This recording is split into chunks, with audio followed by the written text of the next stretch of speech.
ছাড়বো না। আমাদের দেশ চলে যাবে, এরকম হাজারটা দৌড় আসবে, আমরা মাঠ ছাড়বো না। আমাদের বিজয় নিয়েই আমরা করে ফেলবো। শিক্ষা দেয়নি, প্রশাসন গায়ে হাত দিচ্ছে, প্রশাসন গায়ে হাত দিচ্ছে। আমরা শান্তিভাবে ওইখানে আছে, বসে আছি, কেউ কোনো চিল্লাচিল্লি কোনো আন্দোলন করতেছে না। তারপরে ওনারা কেন এভাবে আমাদেরকে দাওয়া করলো, উল্টো দাওয়া করলো বলুন তো দেখি? কেন ওনারা হচ্ছে আমাদের শিক্ষকদের নিয়ে এগুলো গায়ে হাত তুললো? এটা কি কোথাও আছে? আর বেতন ছাড়া আমরা চাকরি করতেছি, এটা কোথায় আছে বলেন? আমার উপদেষ্টা শারমিন মুর্শিদ ম্যামের কাছে একটাই রিকোয়েস্ট ওনাকে, যে এই সেক্টরটা নিয়ে ওনাদের কেন কোনো মাথা ব্যথা নেই, কেন ওনারা এটারে এত অবহেলা করতেছে, আমার এটাই প্রশ্ন ওনার কাছে।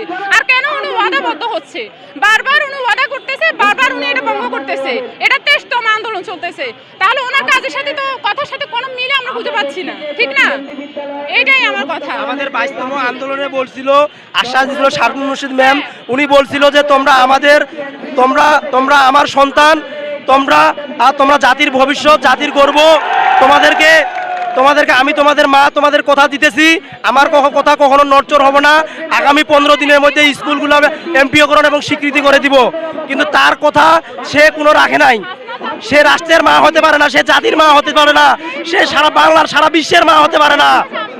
আমরা এ দাবি সারা বিশ্বের কাছে চাই, সারা বাংলাদেশের মানুষ জনগণের কাছে চাই, পুলিশ বাহিনীর কাছে চাই।